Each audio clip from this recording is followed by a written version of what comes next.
Now, Kamal was mentioning, and we talked about the Sweden-India Transport Innovation and Safety Partnership.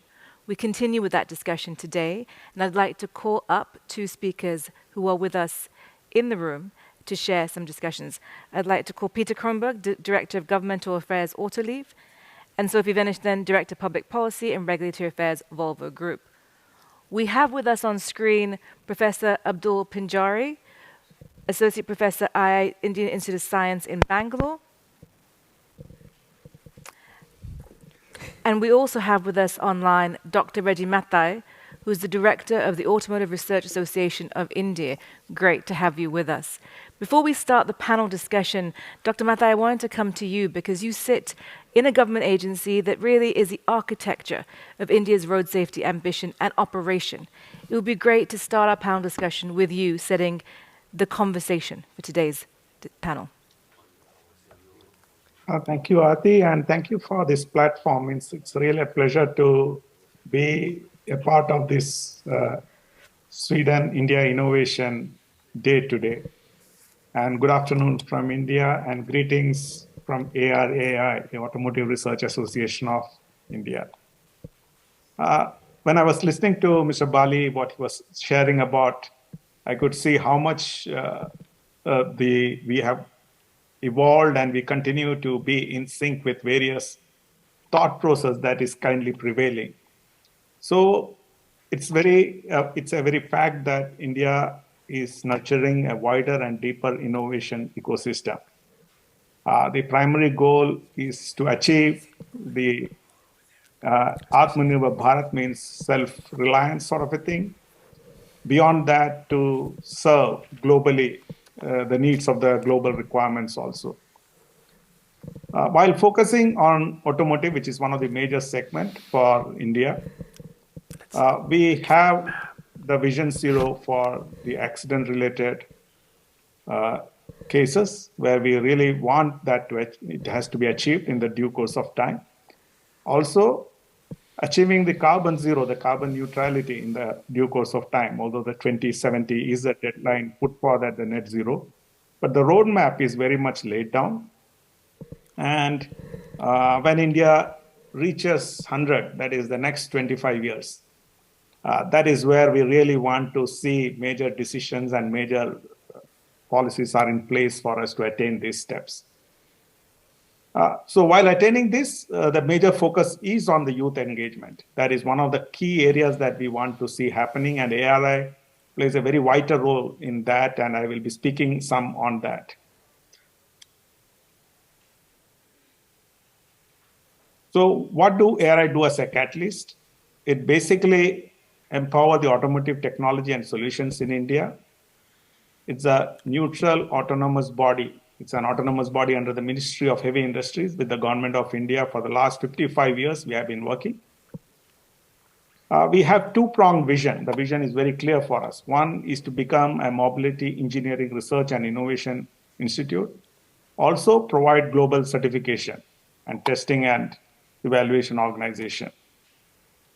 We relate with almost all the ministries because a lot of studies have to be done with whether it is a Ministry of Road Transport, whether it is a Ministry of Petroleum and Natural Gas to see that alternate fuels are put into place, new areas of research with the DST, and many of them. And we do partner government in executing various schemes, whether it is a FAME scheme for giving incentives to the EV, the productivity linked incentive schemes are coming into place where the government wants to incentivize the businesses, so how to do the evaluation. And there are a lot of success stories in place also for us. Means we have been, India has been spoken for the way we took over, means reached BS6 without touching the Euro 5 or the Euro 5 equivalent over here. The CAFE norms, the FE regulations that were put into place. Now what is being proposed is the Bharat NCAP regulations, the new car assessment program. There is a roadmap clearly put for the E20 to be introduced, the ethanol 20% in gasoline to be introduced from 2025. So there is a continuous thrust on new areas and attaining to a sustainable solutions or eco-friendly solution. This is very much in place. For this, we require substantial amount of databases to be created. And these databases or these use cases, we need to really convert into knowledge. That is where the real challenge. And I think, as Mr. Bali was telling, it's a big task that is before us, and we need substantial amount of partnership in that. So we have been doing that, particularly for India-specific human anthropology is there. Some of the material databases are there, which ARI has been working on. The road data specific are there. Now we have trying to map out some India-specific scenarios for the ADAS energy roadmap with life cycle analysis. So this is critical for us to, as we look ahead into what we want to attain in the due course of time.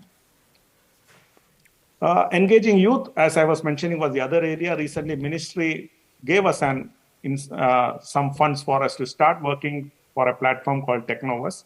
Initially, we were thinking of having it as for hackathons or student internship programs and all, but slowly we saw the startup can be engaged in this. So now we have onboarded 7 startups under various schemes, particularly for solutions that can impact the mobility sector. So this is one area we have been working very closely with startups. For your words. And also, of course, we had the Vision Zero Academy that we did collaboratively under CITES as well. Very early into our partnership, we held a workshop which Minister Nitin Gadkari inaugurated for us to create that kind of platform to bring us together. So your words have been very inspirational to give us an understanding of what the India landscape looks like today. And CITES needs to take this on board and actually understand how do we work together to create action impact with science-based targets for a common future that we've talked about before when it comes to road safety. Thank you so much for being with us today. With that, I would like to come to the panel, because of course we now have, in addition to Sophie Peter and Professor Abdul with us, we have Volvo, Autoliv and Indian Institute of Science with us here to do key stakeholders as we go forward in the road safety discussion. You've heard now, of course, during the course of the day, different ambitions being put forward, a shared common future, but different ways in which to make this happen. With Dr. Mathai's inaugural speech with us on this panel, you've heard ARI's specific targets, what they'd like to contribute with strategically. How does CITES respond to this? How will CITES take this on board and create some action and implement change? Sophie, I'd like to start with you. Yeah, I mean, we could start only with the fact that, thank you very much for inviting me, by the way. I'm very happy to be here today. But just as we've heard now, CITES is actually a partnership that is ongoing and that everybody is talking about, that is needed. It's a cross-industry collaboration, which is good, only that. But it's also then the excellent academias and public actors, and also the fact that it's international is, of course, very important for global companies like ours. So the way of working in cities, it will be fundamental for the future. I mean, we are in the middle of a transformation into an electric, automated and connected society, and technology development must go hand in hand with infrastructure development, not only physical, but also digital and energy infrastructure, and with policy making that stimulates and enables this, of course. So this will only increase in importance, and as we've heard, no one can do it alone, but what is very good in CITES is also that we understand and we discuss each other's roles and responsibilities, and we also understand that we sometimes have totally different time horizons. So that is also very good. And we talk a lot about this in CITES, don't we, Peter? Yeah, that's true, indeed. First of all, it's a pleasure to be here. Thank you. Be back at Innovation Day, in fact. I think it's especially the sheer complexity of this transformation that we're talking about is why the public-private partnerships or the triple helix partnerships are so important. Kamal mentioned the transparency and the trust and the active involvement of all parties as key, and I definitely think the same. And ARI, of course, is a very important partner in CITES already. But I would even say that I would like to invite more government stakeholders into the partnership, both on the Sweden and the India side, not just as financiers, but as active partners, because it's the content of what the public-private partnership is doing. It's really going to be the key. So if we are able to align the focus and the priorities of a partnership like Cities with the real challenges out there, especially in India, then it's going to be much more useful and beneficial. And I think one of those examples of priorities is the building of capacity for the safe system capacity in India. I'm sure you're familiar with it to some extent, the fact that we're working systematically with data and evidence to inform policies and all the implementation plans that we put in place as a society, I mean. And especially if you consider the enormous transformation that we have already heard about, that is not least happening in India with the enormous amounts of new infrastructure being built, but also the reshaping of urban environments with the new technologies, electrification, new modalities, even micromobility and all these things. This is the point where the safe system approach is critical because we can't rely on existing regulation or anything to contain the problems. So we can't really implement all these things and then try to backtrack and figure out all the problems we caused. We have to design it in a safe manner from the start. And that's where I think a partnership like Cities, working very closely with the government, is one way to ensure that we are in fact implementing the right solutions. So Cities can provide data, evidence, studies, demonstrations of what actually works. That would be my idea of how to get started, Sophie.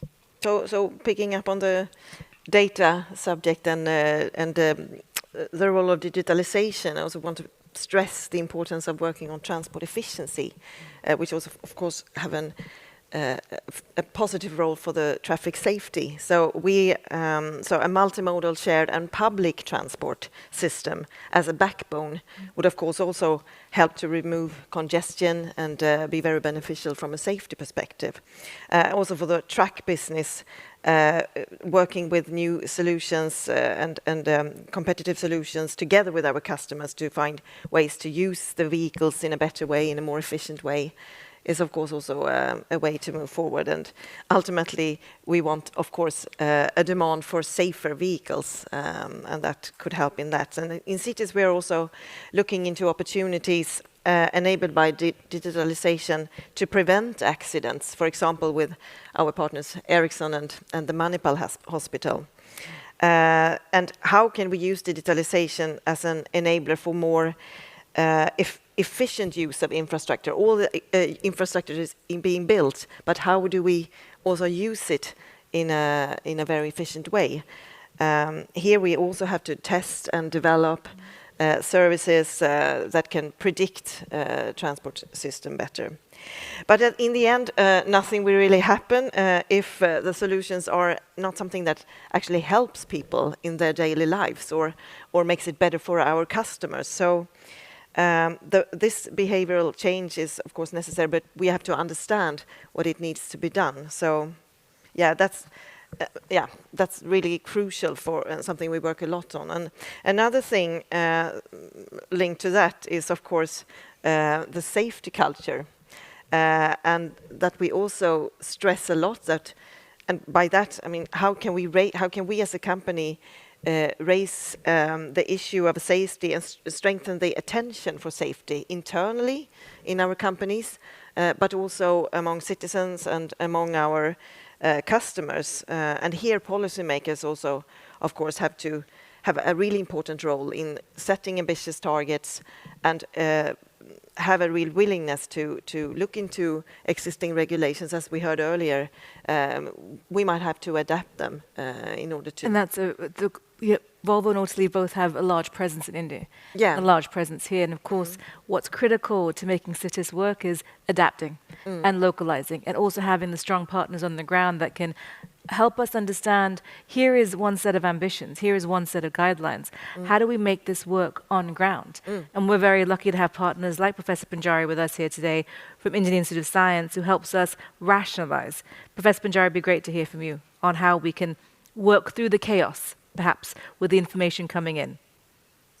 Thank you, Arati. And as Mr. Bali and Dr. Mathai and Peter and Sophie were mentioning, Cities really brings together partners from diverse, contexts, industry, academia, and government, to take science and evidence-based approaches toward supporting policy and regulation to improve traffic safety and transportation sustainability in the transport sector in India.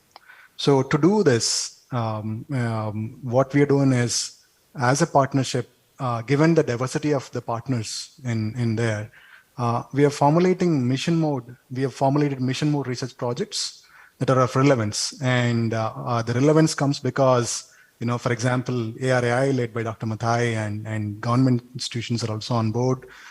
We know what problems are particularly prevalent, and we build research questions and projects from these problems, and then take the science and evidence-based approach to address questions of relevance and thereby inform policy and decision making. And again, this information that comes out of this research goes back to our industry partners as well as government partners. Not just information, the products also go back through the industry partners, hopefully to have a wider impact.